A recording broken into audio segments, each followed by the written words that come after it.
Unit 1. Developing vocabulary and listening. Exercises 4 and 5. How many social networking sites do you use?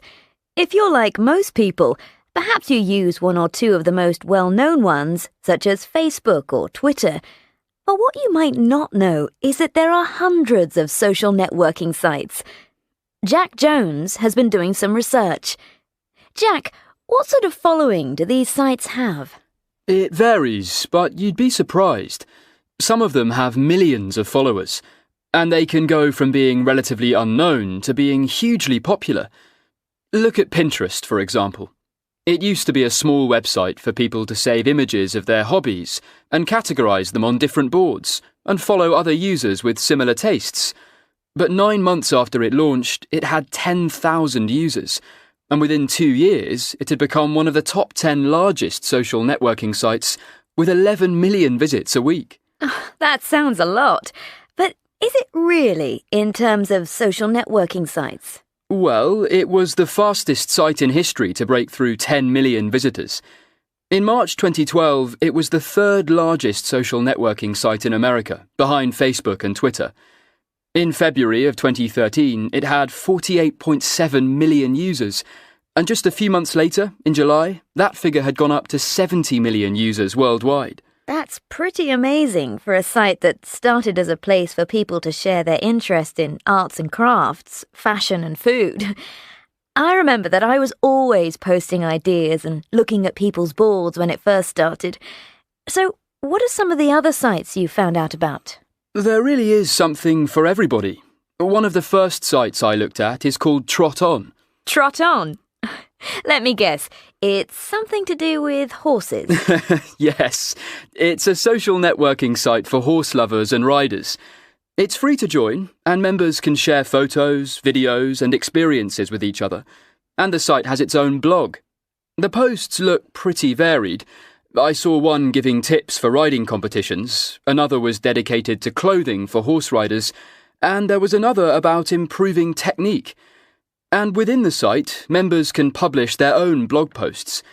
And there are lots of groups you can join on the site. For example, horse care, horse art, jobs with horses, and so on. So, within the site, you can find and join really specific groups. I'm not sure that's the site for me.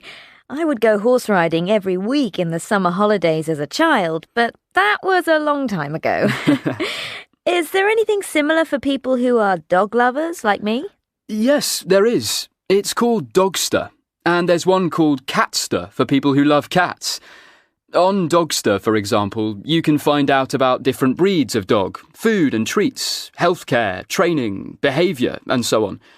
It started in America, but there's definitely a Dogster UK too. And, of course, all 3 of these animal sites have Facebook pages, so you can follow those if you don't want to join the sites. Oh, my dog is always behaving badly, so that might be helpful for him.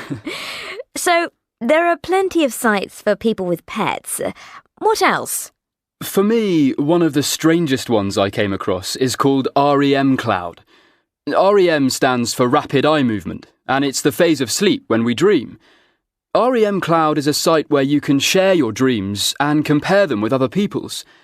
It has over 1 million users, so it's pretty popular.